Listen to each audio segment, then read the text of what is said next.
taught you something about your own Polish and your own poetry.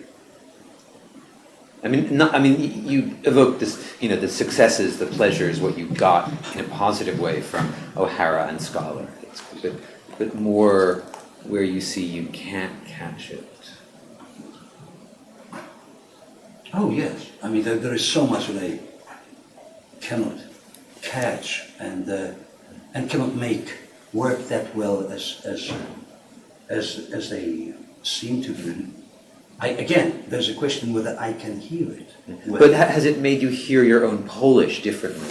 Oh yes. Yes. Oh, very much so. Because in fact, one of the great joys I think is to make your Polish swell, not very painfully, but somewhat, in such a way that it could accommodate that pain, and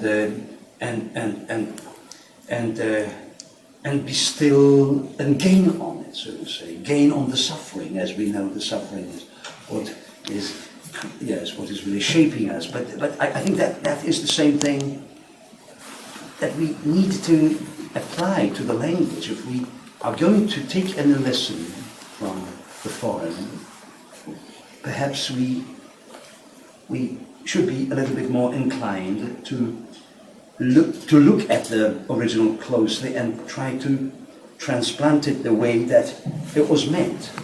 When we had this experiment in my class where my students were working on a crib that I gave them, and there were different ways of dealing with that, but the ones that decided instantly that the choice was made to go wild for the paraphrase didn't seem to me to make much sense, because it simply is, if there is anything to learn from or profit from, it's not treating it as a jumping board. There is, yes. So, and that was the way I have been treating, at least myself. I have been treating the Americans with great care and attention, and trying not to like a single thing, so to say, and at the same time make it work. Only the combination of the two, therefore there is a limit of what you can do, because the combination of the two doesn't apply that frequently. And then certain things don't translate. The hierarchy in America is not really valid for me.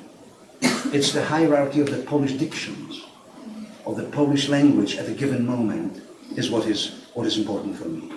So I can decide, because the language does it for me, that someone like Charles Resnikov is a much more important poet for the Polish language to have at this point or that point than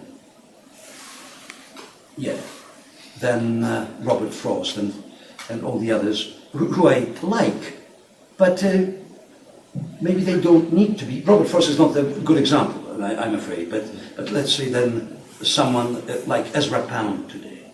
I don't think Ezra Pound today would be that terrific. He's being translated on one hand and sufficiently known, but to have someone who is not in the central part of the scene and look at it in a different way is what the translation does do. You make your own hierarchy, because that hierarchy is not translatable. It's the same thing with the Polish poets who were brought here. Some of them were part of the Polish mainstream hierarchy, but some of them not. So I don't think it is really completely transferable. No. Also, like anything that you transfer. Am I answering your question? Mm-hmm.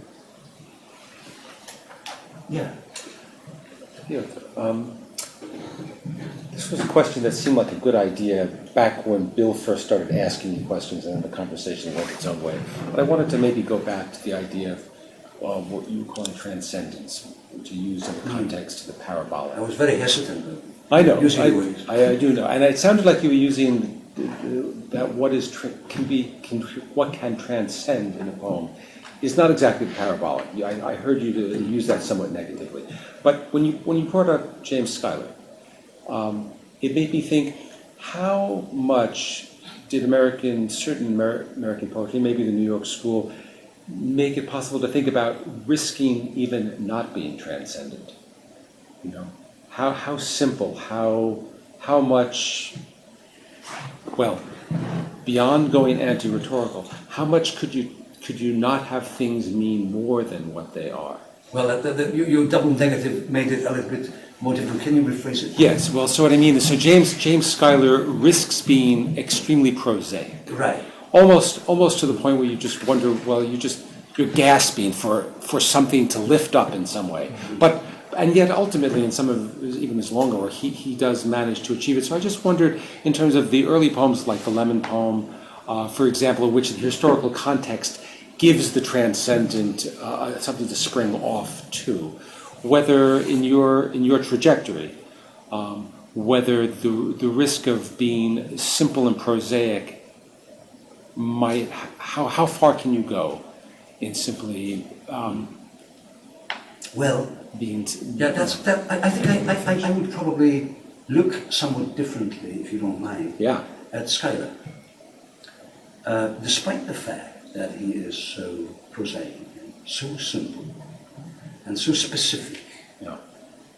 In fact, I find that the things that he does in the language, the way that the language moves in English, if I am allowed to give my opinion on it,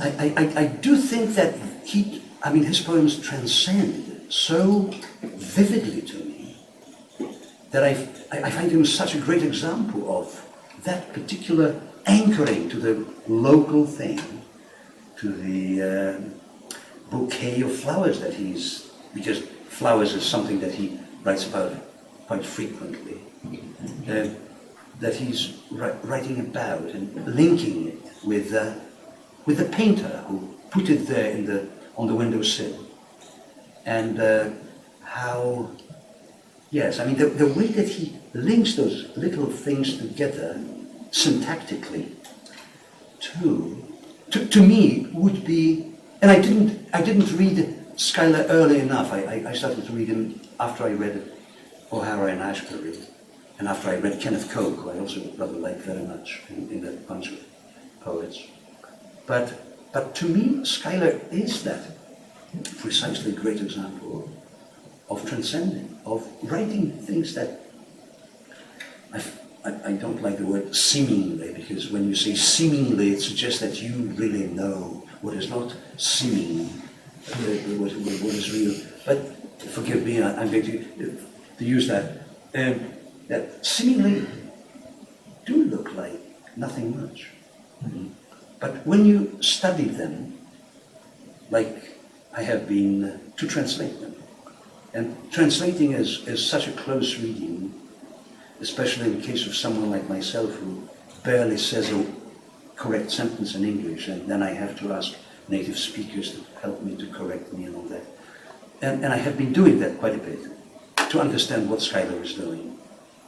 I'm confirmed that particular way of writing of his is a rather interesting one.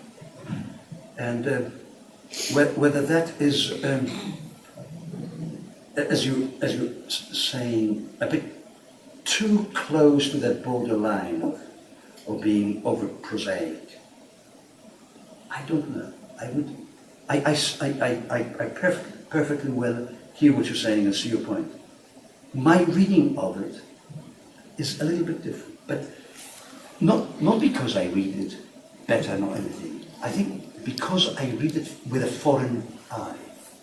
And that foreign eye, in case of Schuyler or anybody else who I like very much, is probably giving it a little bit more credit from the start than perhaps I would imagine a native speaker who reads it like I'm reading news.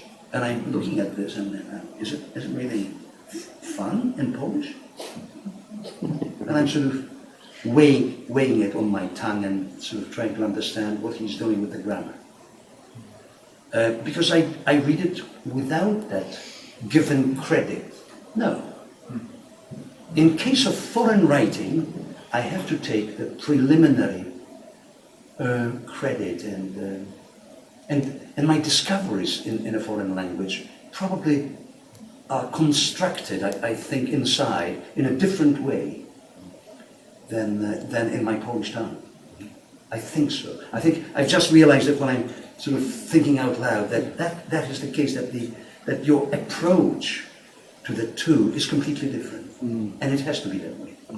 Would you say your affinities for the particular American poets has pushed you toward finding where that borderline in Polish is for you between prosaic It and may poetic? have. I was doing my best not to rather treat them as confirmation of my hooligan instincts, I'd say. But it may have. I wouldn't be able to say that. Though I do think that there's an introduction to this book, very, very kind and very, very favorable introduction to this book by August Kleinzahler. But he says about the influence of American poetry on what I have written, I think he's really wrong about that. I don't think that is the case. I'd be happy to admit it. I have been influenced by many writers, I think, and inspired and so. But that is not really correct. I don't think so. Thank you. Maybe for the sake of time we should wrap up, but please feel free to continue informally with questions and answers. I know there are books outside, and maybe we should say thank you to our speakers. Thank you.